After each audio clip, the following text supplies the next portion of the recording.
Hey kids, Professor Marbles here. Today, we're gonna take some marshmallows and we're gonna try to throw them as far as we can. And we're gonna see how that goes, but we're also going to make some catapults out of some common household stuff that you might have to see if you could do this too. To do that, we're gonna use, of course, marshmallows, but also my good friend Science.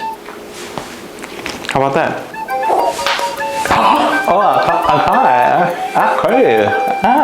To the lab. Science! Dance. Oh, yeah! So we're at the lab and we've got some of our equipment that we're going to use to make a catapult. We made one ahead of time, but Sprinkles is going to show you how he built that one.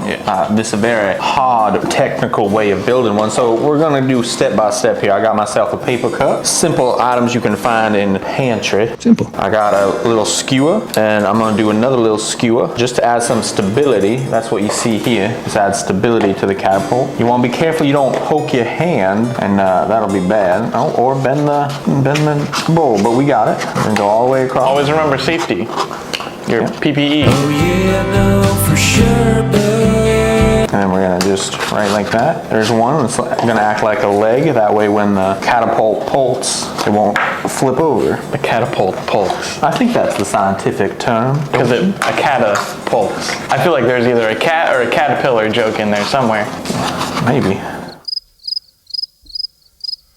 It's time to stop! All right, we got our two legs in. Now for our launching mechanism, we can go with a nice wooden spoon, get a little bit of bend in there. Boing. Boing. Boing. Or we should go a little plastic. A little more rigid. But I think you got more. So we'll get a little more bounce out. Less of a boing, more of a. Now the closer you put it on the cup, the less boing you're gonna have. So we're gonna back it up. That has to do with something called the fulcrum. Oh, that's right, yeah. Science. Then we're gonna add some adhesive measures, just going on right like that. And we're just finishing up, making sure. Have you little beta test? Little beta test.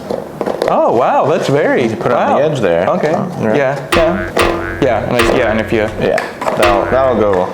Yeah. You can launch that 30 miles, I think. Right over a castle wall, as they did back in the day. I don't think you'd come up with a better catapult. I mean, Well, it's it's funny aerodynamic. you say that, because I've built the ultimate siege warfare weapon, a trebuchet, that I'm gonna use to launch my, did we say marshmallow? Yeah. Oh yeah, no, for sure. So I've got enough force to launch anything, anywhere. Jeff Bezos, what you got? You know, like, Science. That's nice. That's very nice. You know, that's very, no, you worked so hard. I'm gonna add just one more. Just add just a little velocity to it. Maybe I should add some of that to No, you don't get any.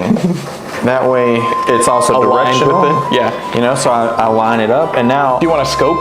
You know, I could. Well, no, because then that'll come in the way of the launch of the ammunition. Right. So I'm good. I'm just gonna iron sight it. True. Yeah, okay. Yeah. Yeah, I'm the heart fully ones. confident that my catapult will blow yours quite far out of the water.